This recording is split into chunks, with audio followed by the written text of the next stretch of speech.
Good morning, friends. Welcome to Silver Bells Online Education. Today we are going to discuss about chapter number 8 in your social science. The name of the chapter is Natural Resources. In previous lecture we have discussed what is called resources. Otherwise, we have clarified what is difference between natural elements are available in earth crust or surrounding. All are, we cannot say they are resources. Okay, the intro of chapter we have discussed what is called natural resources, all kind of things we discussed.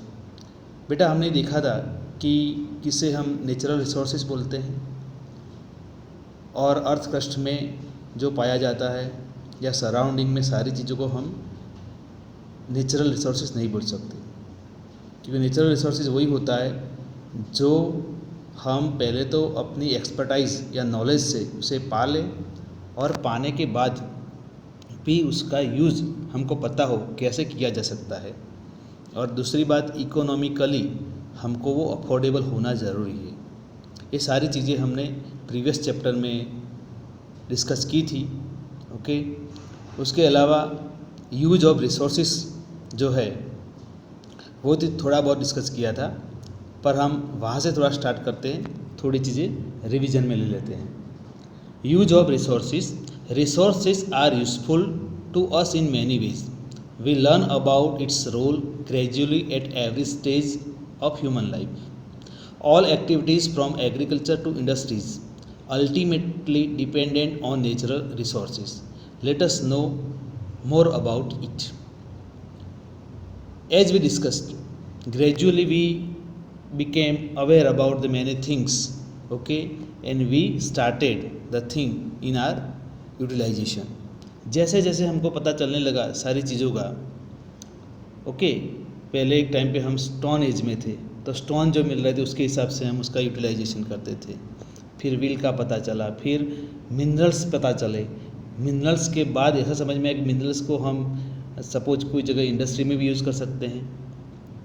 कोई minerals जैसे कोल है, petroleum चीज़ें हैं, उसको हम energy fuel के लिए भी यूज़ कर सकते हैं। तो धीरे धीरे वो चीज़ें एलिमेंट्स थे पहले तो सिर्फ, पर जैसे समझ में आया हमने उसको यूटिलाइजेशन में लाने लगे और यूटिलाइजेशन में आने के बाद वो हमारे लिए रिसोर्सेज बन गए।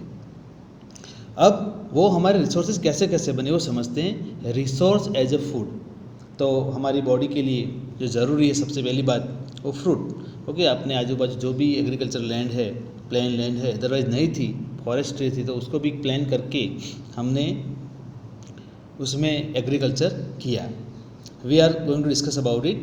Resources as food, various food requirement of man are complied by various resources.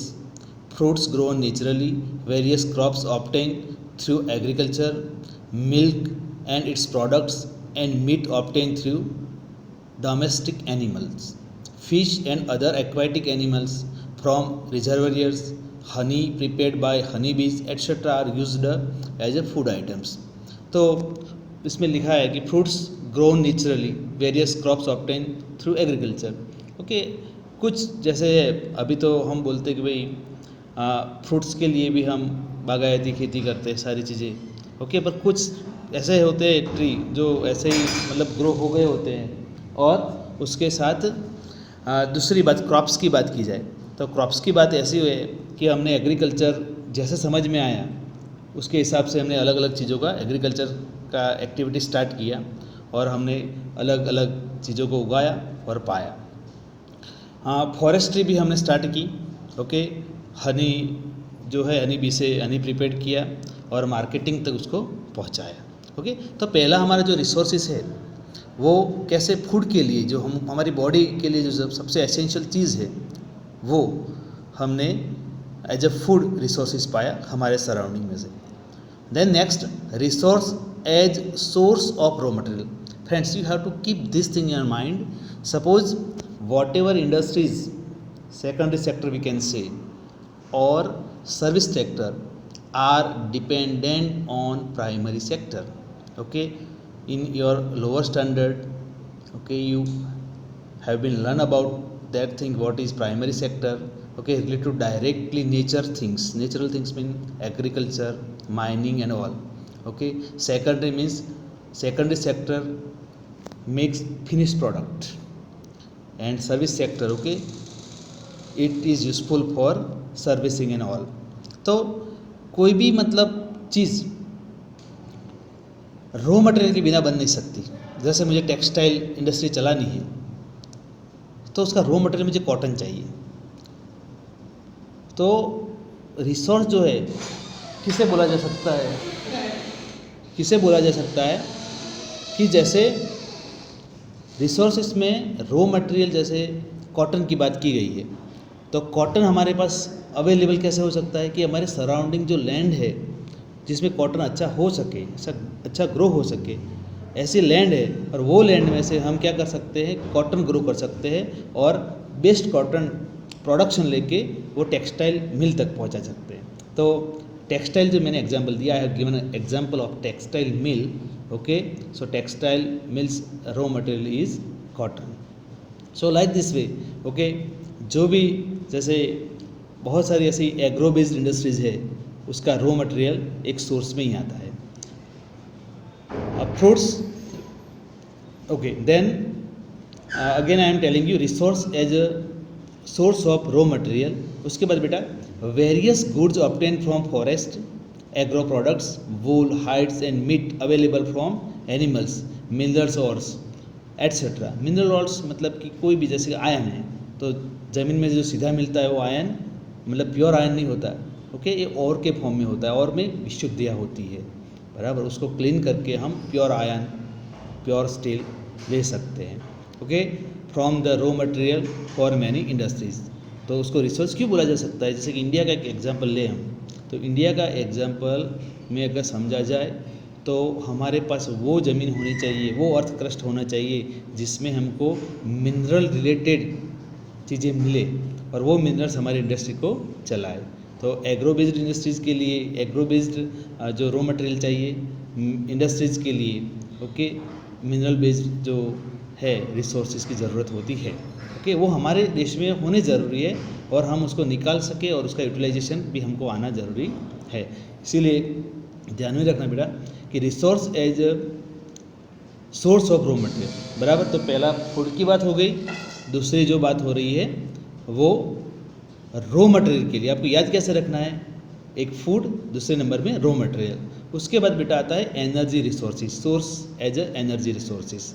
तो एनर्जी आज टेक्नोलॉजी का टाइम है, ओके, और बिना मतलब कि जो एनर्जी कोई काम चल सके ऐसी हालत नहीं। अगर कोई देश में वो चीज़ें नहीं भी है अवेलेबल, पेट्रोलियम और कोल कम है, नहीं है, तो भी दूसरे देशों पे डिपेंडेंट रहना पड़ता है और उसको मंगवाना पड़ता है वहाँ से और अपना जो कारोबार है वो चलाना पड़ता है। So we use coal, petroleum, natural gas etcetera as fuel in industry as well as domestic fuel. Besides, energy can be generated through solar insolation, wind, sea waves, tides and apes and waterfalls etc. तो generally आज मैंने last जो lecture में भी बताया था आपको कि हम पार्शियल यूज कर रहे हैं कुछ चीज़ों का, जैसे कि सोलार एनर्जी है, विंड, सी वेव्स, ये सारी चीज़ें जो है वो हम पार्शियल यूज कर रहे हैं।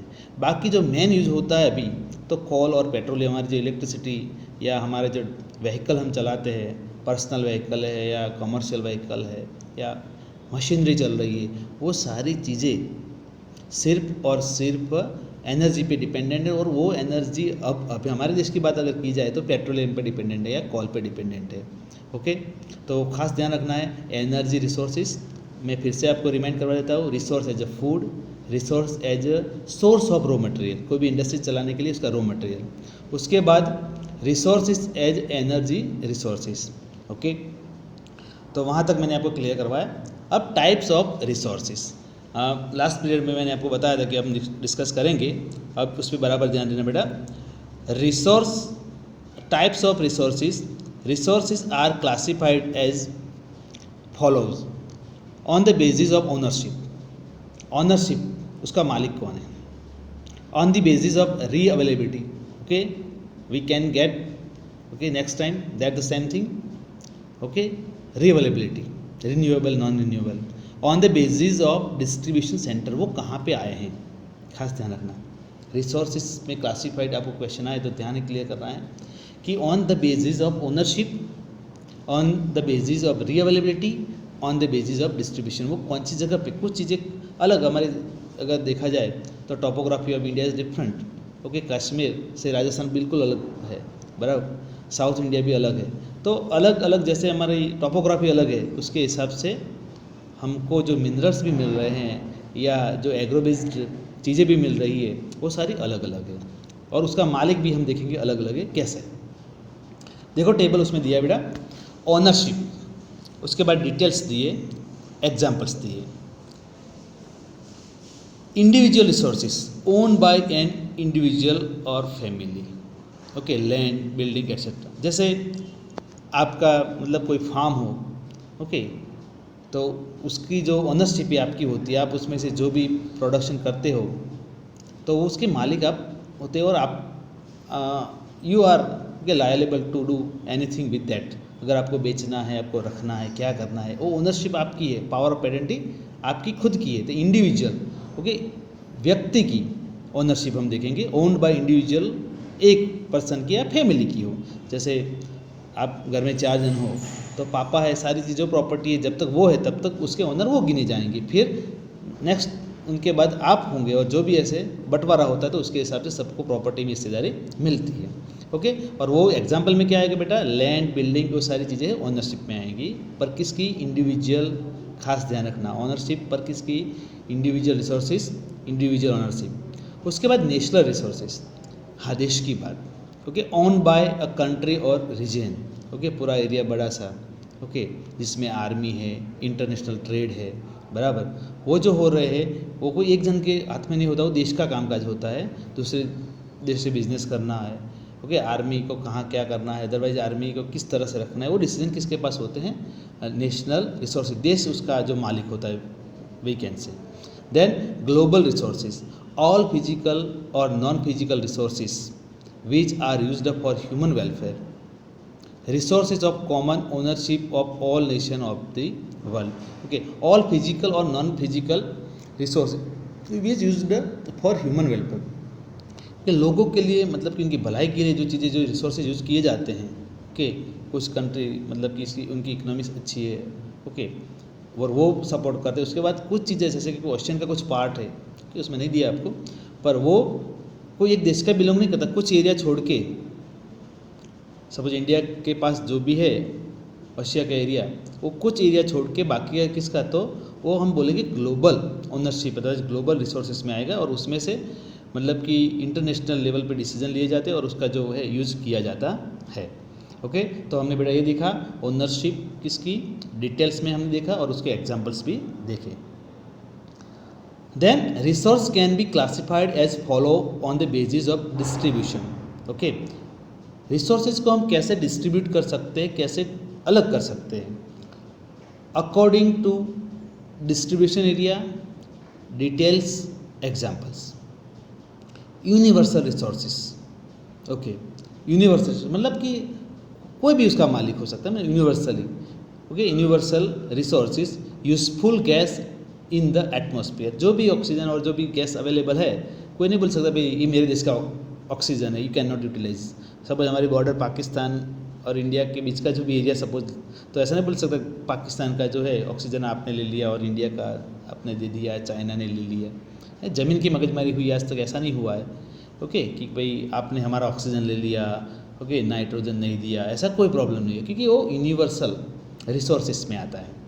Then generally available resources, generally easy available, तो कौन सी चीज़ें बेटा, लैंड, सॉइल, वाटर, पास्चर, मतलब ग्रासलैंड जो होता है, पहले के टाइम में तो गांव में कुछ एरिया मतलब ये गांव के जो पशुओं के लिए रखे जाते थे, जो वो ग्रेजिंग करते थे वहाँ, तो ये पास्चर लैंड भी कैन से। उसके बाद बेटा रेयर रिसोर्सेज, मतलब कि उसको अवेलेबल, इजीली अवेलेबल नहीं होते, those available at limited places, okay, minerals like call, petroleum, copper, gold, uranium, तो वो इजीली अवेलेबल नहीं होते, उनके माइनिंग का कामकाज होता है और मतलब कि बहुत मेहनत के बाद वो हासिल किए जाते हैं। ओके, क्योंकि रो मिलने के बाद, उसका और मिलने के बाद उसको प्योरीफाई करना भी होता है, तो ये बड़ी प्रोसेस के लिए हम बोलेंगे rare resources. Easy available resources में वो लोग नहीं आएंगे, तो ये आप ध्यान में रखोगे। उसके बाद सॉलिटरी रिसोर्सेज, इसमें क्या है बेटा, minerals available only at one place और otherwise two place in the world. Okay, पूरे वर्ल्ड में एक दो जगह पे। ओके, क्रायोलाइट जो है which is available only in Greenland. Okay, तो ये जो कुछ एक दो मतलब देश में होते हैं उसको मतलब सॉलिटरी कहीं ना कहीं मतलब कि ना हो ऐसी बात, इम्पॉसिबल जैसा। उसके बाद देखेंगे बेटा, you could understand detail of two types resources can be classified by another method also where in this can be classified in two types as renewable and non renewable resource. Okay, you might have learn about what are the renewable resources and what are the non renewable resources, because okay some resources reproduce themselves as per their use during specific time. In other words, these are inexhaustible.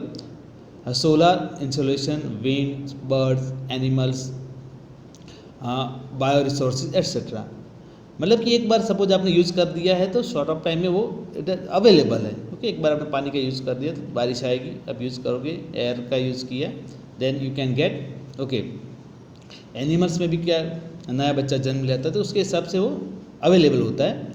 उसके बाद fall under this category, this are called renewable resources, मतलब कि जो हम easily available है उसको हम renewable resources में लेंगे। Then non renewable resources are those which can not be reused once they are used और they can not be reproduce और can not be reformed in near future.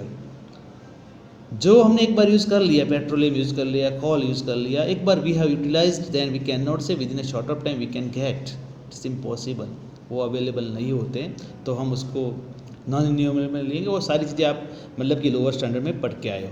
Minerals, coal, natural gas,